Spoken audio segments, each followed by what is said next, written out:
एक समय गोरखनाथ जी ने देखा कि स्वामी रामानंद जी काशी में वैष्णव पंथ का ज्यादा प्रचार कर रहे हैं और नाथ पंथ सिकुड़ता जा रहा है। इसीलिए गोरखनाथ स्वामी रामानंद जी के साथ गोष्ठी के लिए काशी शहर में आते हैं।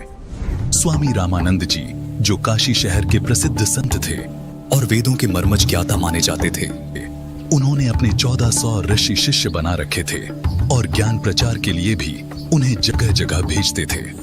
उस समय कबीर परमेश्वर जी ने स्वामी रामानंद जी को अपना गुरु धारण कर रखा था। वैसे तो कबीर परमात्मा जी को किसी को भी गुरु बनाने की आवश्यकता नहीं थी, परंतु कबीर परमात्मा इस बात से परिचित थे कि आगे आने वाले समय में लोग ये सवाल उठाएंगे कि कबीर ने भी तो गुरु नहीं बनाया था, इसलिए गुरु बनाने की कोई आवश्यकता नहीं है। इस बात को ध्यान में रखते हुए कबीर प्रभु ने स्वामी रामानंद जी को अपना गुरु बनाने की लीला की। एक दिन स्वामी रामानंद जी के आश्रम में गोरखनाथ जी का एक सेवक उनसे मिलने के लिए गया।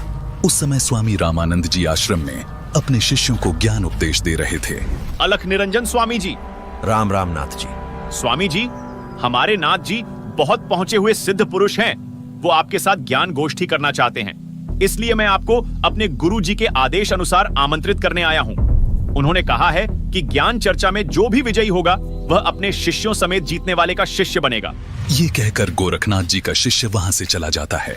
गोष्ठी की बात सुनकर स्वामी रामानंद जी बहुत चिंतित हो जाते हैं, क्योंकि वे इस बात से परिचित थे कि ये नाथ परंपरा वाले साधु सिद्धि युक्त होते हैं और इन सिद्धियों को देखकर जनता उनको विजयी घोषित कर देगी, जिससे ज्ञान चर्चा का मूल उद्देश्य पूरा नहीं होगा और उस नाथ जी का मुझे शिष्य बनना पड़ेगा। स्वामी रामानंद जी ये सोच ही रहे थे कि तभी 12 वर्षीय कबीर साहिब जी आश्रम में प्रवेश करते हैं। प्रणाम गुरुदेव। क्या हुआ गुरुदेव, आप बहुत चिंतित नजर आ रहे हैं। दास के लायक कोई सेवा है तो बताओ। हे कबीर जी, कोई नाथ जी आए थे और उन्होंने स्वामी जी के साथ गोष्ठी करने को कहा है कि जो गोष्ठी के लिए नहीं आएगा तो वो हारा माना जाएगा, और दूसरी शर्त ये रखी है कि जो हार जाएगा वह जीतने वाले का सह अनुयायी शिष्य बनेगा। हे स्वामी जी, संतों को हार जीत की चिंता नहीं करनी चाहिए।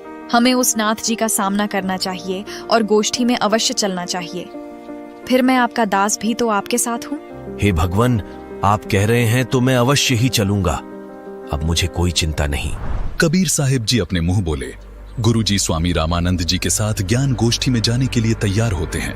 वो वैष्णव पंथी वेशभूषा पहन लेते हैं, माथे पर तिलक, गले में तुलसी की लकड़ी की माला, टोपी, झोली, सिक्का व एक फावड़ी।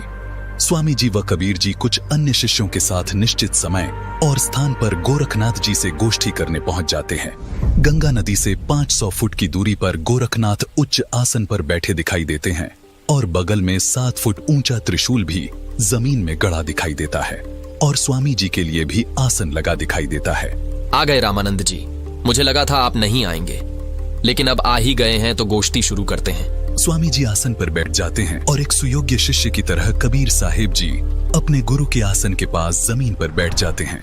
हे नाथ जी, आप पहले मेरे साथ गोष्ठी कीजिए। अगर मुझे ज्ञान चर्चा में हरा दिया तो ही मेरे गुरु जी से बात करना। अरे तू है कौन? तू छोटा सा बालक, तेरी आयु क्या है और तू गोष्ठी करेगा मेरे साथ? पता है मैं कौन हूँ? नाथ जी, मैं तो कबीर हूँ और मुझे मालूम है कि आप कौन हो। आप गोरखनाथ जी हो। कबीर साहिब जी की बात सुनकर गोरखनाथ सोचते हैं कि इस छोटे से बालक ने मुझे पहचान लिया। तू छोटा सा बालक, तू कब से बैरागी बन गया? नाथ जी, जब से भय वैरागी, मेरी आदि अंत सुधि लागी। धूंधूकार आदि का मेला, नहीं गुरु नहीं था चेला। जब का तो हम योग उपासा, तब का फिरूं अकेला। धरती नहीं जद की टोपी दीना, ब्रह्मा नहीं जद का टीका। शिव शंकर से योगी न थे, जद का झोली शिका।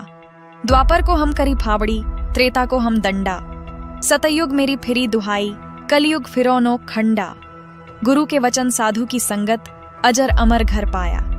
कहें कबीर सुनो हो गोरख, मैं सबको तत्व लखाया। हे गोरखनाथ जी, जब कोई सृष्टि नहीं थी तब मैं अनामी लोक में था। जब मैं अकेला रहता था तब पृथ्वी भी नहीं थी। तब से मेरी टोपी जानो। जब ब्रह्मा, आप और आपके गुरु मचंद्रनाथ आदि सब प्राणियों के शरीर बनाने वाला पैदा भी नहीं हुआ था, तब से मैंने टीका लगा रखा है। अर्थात मैं तब से सत्पुरुष रूप में ही हूँ। सतयुग, त्रेतायुग, द्वापर तथा कलयुग, ये चारों युग तो मेरे सामने असंख्य बार खत्म हो चुके। हमने सतगुरु वचन में रहकर अजर अमर घर सतलोक को पाया। हे नाथ जी, पूर्ण गुरु से उपदेश लेकर आजीवन गुरु वचन में चलते हुए पूर्ण परमात्मा का ध्यान सुमिरन करके इस अजर अमर सतलोक में जाकर जन्म मरण रूपी अति दुखमय संकट से बच सकते हो। अरे कबीर, तू छोटा सा बालक और ज्ञान देता है गोरखनाथ को। तेरी आयु क्या है? सबसे बड़ा मूर्ख वो है जो मेरी आयु पूछता है, और आप मुझे बालक बता रहे हैं। जो बूझे सोई बावरा, क्या है उम्र हमारी?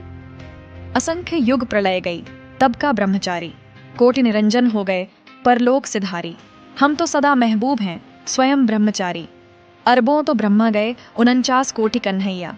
7 कोटि शंभू गए, मोरी एक नहीं प्लैया। कोटिन नारद हो गए, मोहम्मद से चारी।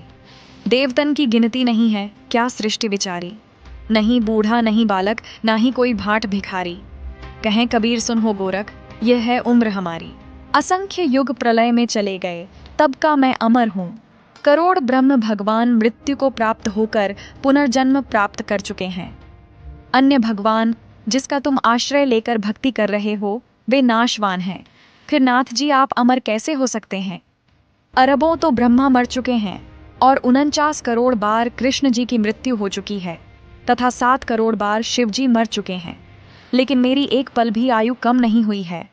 मैं अमर पुरुष हूँ। केवल सत्य पुरुष ही अजर अमर परमात्मा है, तथा उसी का सतलोक अमर है, जिसे अमर लोक भी कहते हैं। वहां की भक्ति करके भक्त आत्मा पूर्ण मुक्ति होती है, जिसका कभी मरण नहीं होता। हे गोरखनाथ जी, ये उपलब्धि सोहम शब्द के जाप से प्राप्त होती है, जो उसके मर्म भेदी गुरु से मिलता है। उसके बाद फिर सार नाम मिलता है, और सतलोक में वास तथा सतपुरुष की प्राप्ति होती है। करोड़ों नारद तथा मोहम्मद जैसी पवित्र आत्माएं जन्म कर मर चुकी हैं, देवताओं की तो गिनती भी नहीं। फिर आम मानव शरीरधारी प्राणियों तथा जीवों का तो हिसाब क्या लगाया जा सकता है। मैं न बूढ़ा न बालक, मैं तो जवान रूप में रहता हूँ, जो ईश्वरीय शक्ति का प्रतीक है। ये तो मैं लीलामयी शरीर में आपके समक्ष हूँ। ये सुनकर गोरखनाथ जी और क्रोधित हो जाते हैं और अपने त्रिशूल के ऊपर के भाग पर सिद्धि से उड़कर बैठ जाते हैं। कबीर, यदि तू इतना महान है तो मेरे बराबर में आकर बातें कर। हे नाथ जी, हम ज्ञान गोष्ठी के लिए आए हैं, न कि ये नाटक करने के लिए। आप नीचे आकर ज्ञान चर्चा करो, ताकि जनता को सच्चाई का पता लग सके। तेरे पास कोई सिद्ध शक्ति नहीं है। तू और तेरा गुरु दुनिया को गुमराह कर रहे हो। आज तुम्हारी पोल खुलेगी। अगर शक्ति है तो आओ बराबर में, यहीं चर्चा करेंगे, नहीं तो हार स्वीकार कर लो। ठीक है गोरखनाथ जी। कबीर जी अपनी कुर्ते की जेब से 150 फीट लंबी धागे की रील निकालते हैं और उसके एक छोर को पकड़कर सीधा ऊपर की तरफ फेंक देते हैं। धागा सीधा खड़ा हो जाता है और कबीर साहिब जी उस धागे के अंतिम छोर पर जा बैठते हैं। नाथ जी, अब आप आओ मेरे बराबर में, यहाँ बैठकर चर्चा करेंगे। गोरखनाथ ज्यों ही ऊपर की तरफ उठते हैं, वैसे ही धड़ाम से नीचे गिर जाते हैं।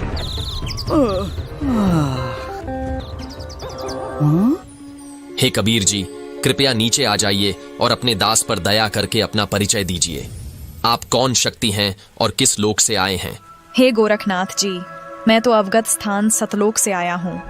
मैं तो स्वयं शक्ति से बालक रूप बनाकर काशी में एक लहर तारा तालाब में कमल के फूल पर प्रकट हुआ, जहाँ से नीरू नीमा नामक जुलाहा दंपति मुझे अपने घर ले आए।